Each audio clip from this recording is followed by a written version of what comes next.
Imagine-toi dans cette situation. Il est 3 heures du matin. Tes yeux brûlent. Ta tête tourne. Devant toi, des dizaines de pages de notes griffonnées à la va-vite. Des surligneurs de toutes les couleurs qui ont transformé tes cours en arc-en-ciel illisible. Tu révises depuis des heures pour cet examen crucial de demain. Chaque phrase que tu lis semble glisser sur ton cerveau comme l'eau sur une surface imperméable.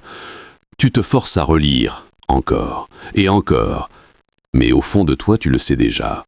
Demain matin, quand tu seras face à ta copie, la moitié de ces informations aura mystérieusement disparu de ta mémoire.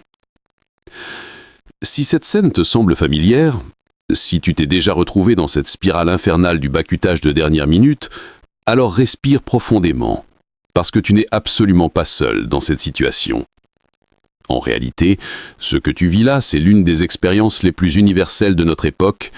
Des recherches menées par le psychologue allemand Hermann Ebbinghaus au XIXe siècle et confirmées par des centaines d'études modernes en neurosciences révèlent une vérité troublante.